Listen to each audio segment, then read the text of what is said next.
Hello दोस्तों, agriculture study with देव में स्वागत है। तो हम लोग दाल की फसलें पढ़ लिए थे, अब तिलहनी फसल पढ़ते हैं।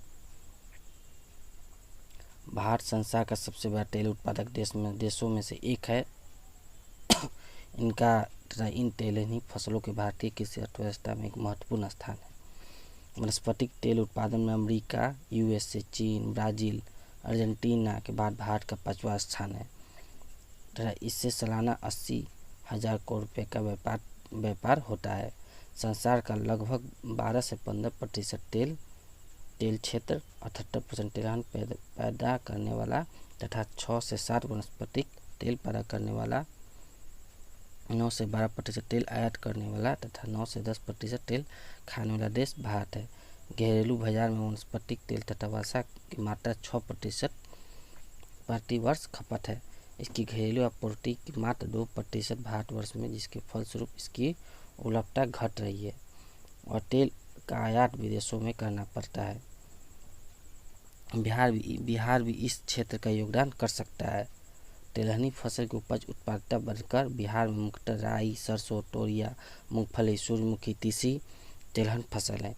इन तेल फसलों को उपज बढ़ाकर बढ़ती हुई वनस्पतिक तेल एवं वसा की मांग पूरा कर सकता है तथा विदेशों में तेल आयात कर विदेशी मुद्रा बचत कर सकता है।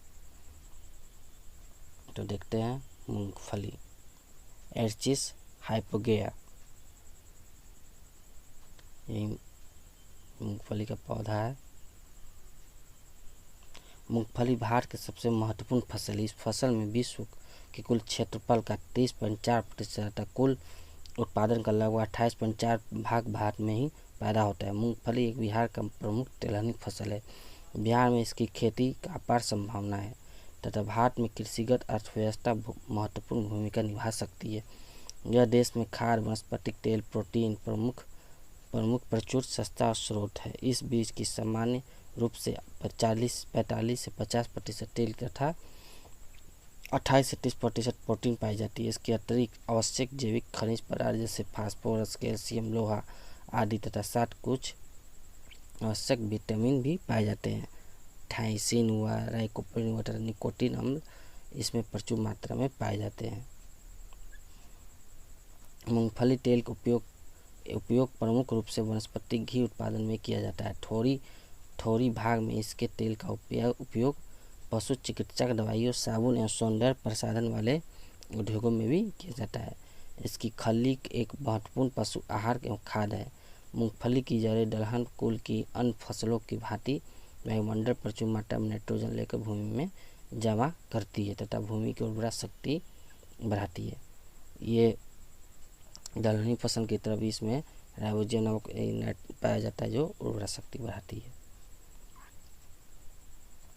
उत्पत्ति स्थल देख लेते हैं। इसका उद्गम स्थल ब्राज़ील, दक्षिण अमेरिका माना गया है। भारत में इसका प्रवेश सर्वप्रथम तमिलनाडु के तथा पश्चिम बंगाल में अलग अलग रूप में हुआ। दक्षिण भारत में यह फिलीपींस में से सर्वप्रथम तमिलनाडु में लाया गया। वहाँ अभी भी इसकी मरीला कोटाई भी कहते हैं। उत्तर भारत में इसका प्रवेश स्वतंत्र रूप से चीन से बंगाल हुआ, अतः पूर्व भारत में प्राय चीनिया बादाम कहते हैं। क्षेत्र एवं विस्तार विवरण देख लेते हैं। पिछली आधी सदी में विश्व में मूंगफली क्षेत्रफल का काफ़ी वृद्धि हुई है। दुनिया में अनेक देशों में यह एक प्रमुख फसल बन गई है। भारत में औसतन 67.83 लाख हेक्टेयर क्षेत्र में उगाई जाती है, जिससे प्रति वर्ष 72.49 लाख मीट्रिक टन उत्पादन किया जाता है तथा बिहार में इसकी खेती प्रति वर्ष 756.60 हेक्टेयर में की जाती है। प्रति वर्ष 773.6 मीट्रिक टन उपज होता है। राष्ट्रीय स्तर पर उत्पादकता औसतन 1066.83 किलोग्राम है, जबकि बिहार में 1022 किलोग्राम हेक्टेयर के दर से उपज प्राप्त होती है। अतः बिहार में इसकी क्षेत्र विस्तार संभावना है। मूंगफली सबसे अधिक गुजरात, आंध्र प्रदेश, महाराष्ट्र, तमिलनाडु, कर्नाटक राज्य में उगाई जाती है। अब बिहार, मध्य प्रदेश, उत्तर प्रदेश, राजस्थान तथा पंजाब में इसकी काफ़ी महत्वपूर्ण फसल मानी जाने लगी है। मृदा एवं जलवायु। हल्की हल्की बलुई जिसमें निकास की उचित व्यवस्था हो मूंगफली के लिए खेती की जाती है। मूंगफली उष्णकटिबंधीय जलवायु फसल है। सामान्य रूप से 12 से 125 सेंटीमीटर वर्षा वाले क्षेत्र में इसकी अच्छी फसल ले सकते हैं। फसल की कटाई के समय मौसम के साथ सूखा रहना चाहिए। सामान्य रूप से मूंगफली की खेती के लिए 21 से 27 सेंटीग्रेड तापमान ठीक रहता है। इस तापमान में बीजों का अंकुरण भी ठीक होती है तथा बीजों में जल विकास अच्छा प्रभाव पड़ता है।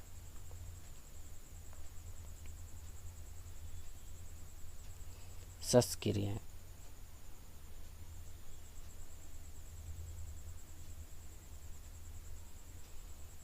खेत की तैयारी 2-3 बार जुताई करके पाटा चला देते हैं उन्नत प्रभेद।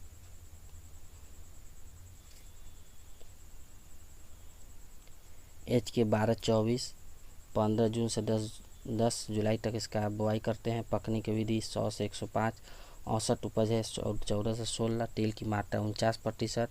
कुबेर 15 जून से 10 जुलाई। पकने की विधि 100 से 105। औसत उपज है 15 से 17। तेल की मात्रा 48%। GL 24-24 15 जून से 10 जुलाई। पकने की विधि 95 से 100। औसत उपज है 18 से 20। तेल की मात्रा 46%। फैलने वाली फसलें M13। बुआई का समय 15 जून से 10 जुलाई। पकने की विधि है 130 से 135। औसत उपज है 15 से 18 क्विंटल प्रति हेक्टेयर। तेल की मात्रा 49।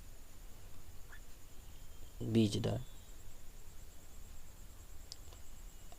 80 से 90 किलोग्राम दाना हेक्टेयर गुच्छेदार प्रभेदों के लिए, 70 से 75 किलोग्राम हेक्टेयर फैलने वाले प्रभेदों के लिए किस्मों के लिए।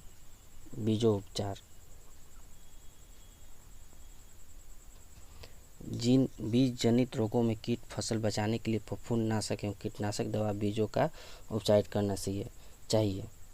बुआई से पहले बीज को बेविस्टिन 2.5 ग्राम प्रति किलोग्राम बीज की दर से उपचारित करना चाहिए। यदि खेत में दीमक या तना छेदक का प्रकोप हो तो फफूंदनाशक उपचारित करने के बाद बीज को क्लोरीफोरिफॉस 20 EC से 8 मिली प्रति किलोग्राम की बीज दर से उपचारित करना चाहिए। बोने की दूरी। पंक्ति से पंक्ति की दूरी 45 सेंटीमीटर। पौधे से पौधे की दूरी 15 सेंटीमीटर फैलने वाले प्रभेदों के लिए और एवं पंक्ति से पंक्ति दूरी 3 से 30 सेंटीमीटर। पौधे से पौधे की दूरी 10 सेंटीमीटर गुच्छेदार प्रभेदों के लिए करना चाहिए। खाद एवं उर्वरक देख लेते हैं। बुआई से 20-30 दिन पूर्व 4 से 6 टन कंपोस्ट खाद प्रति हेक्टेयर खेत में डालकर अच्छी तरह मिला देना चाहिए। नाइट्रोजन, सुपर एवं पोटास की मात्रा। Nitrogen 25 kilogram, urea 54 kilogram, sulphur 50 kilogram और सिंगल सुपर फास्फेट 312 किलोग्राम तथा potash 25 kilogram, burette of potash 42 kilogram hectare के व्यवहार करना चाहिए। उर्वरकों की पूरी मात्रा बुआई के पूर्व अंतिम समय एक समान के रूप से खेत में मिला दें। जस्ता की कमी वाले खेत में 25 किलोग्राम जिंक सल्फेट तथा गंधक वाले खेत में 20 किलोग्राम का प्रयोग करना चाहिए। जिप्सम 40 किलोग्राम प्रति हेक्टेयर से फूल आने के बाद इसका प्रयोग हमें करना चाहिए। निकाई गुड़ाई देख लेते हैं। निकाई गुड़ाई एवं खरपतवार नियंत्रण। बुआई से 20 दिनों के बाद निकाई गुड़ाई करना मिट्टी हल्की तथा ढीली हो जाती है तथा खूंट आसानी से जमीन पर प्रवेश नहीं कर पाते हैं, इसलिए फलियों का विकास अच्छा होता है। अंतकर्षण का कार्य खूंट पे के मट्टी के प्रवेश करने के बाद नहीं करना चाहिए। रासायनिक विधि खरपतवार के लिए पेंडिमेथिलिन 30 EC 3 लीटर प्रति मात्रा के हेक्टेयर की दर से उपराई के उपरांत अंकुरण से पूर्व छिड़काव करना चाहिए। या एल्काकोर लासो 2 लीटर हेक्टेयर की दर से 1 से 2-3 दिन के अंदर 700 से 800 लीटर पानी में घोलकर छिड़काव करना चाहिए ताकि सभी सामयिक खरपतवार से छुटकारा मिल सके। कीट एवं विधि प्रबंधन देख लेते हैं। मूंगफली लाही या एफिड एफिस क्रिसिफोरा। लक्षण, इस कीट के प्रकोप के कारण पत्तियां पीली होने लगती है तथा मुरझाकर झड़ जाती है। पौधों के ऊपर डिमेथिएट 0.3% घोलकर छिड़काव करना चाहिए। इसका प्रबंध है, ये कीड़ा है, ये कीड़ा। टिक्का रोग, सर्कोपोसोरा आर्चिडिकोला। पत्तियों पर छोटे धब्बे रूप में पड़ने दिखाई देते हैं। ये गहरे भूरे रंग के काले रंग के होते हैं। बुआई से पहले बीजों को थीरम में 2.5 किलोग्राम बीज दर के उपचारित लेना चाहिए। रोग के द्वितीय, संक्रमण रोग के लिए 0.3% बेबिस्टिन कार्बोंडाजिम का एक या 2 छिड़काव करना चाहिए। कटाई एवं दौनी भंडारण,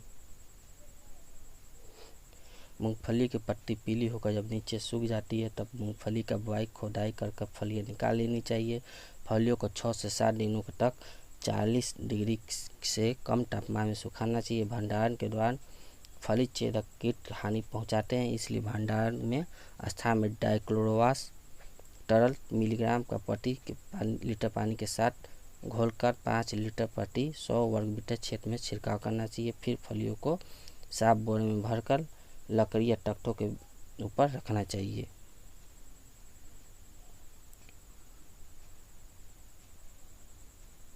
तो दोस्तों, मैंने आज मूंगफली समाप्त कर दिया। अगर मेरा वीडियो अच्छा लगा हो तो लाइक, सब्सक्राइब और शेयर ज़रूर करें। नमस्कार।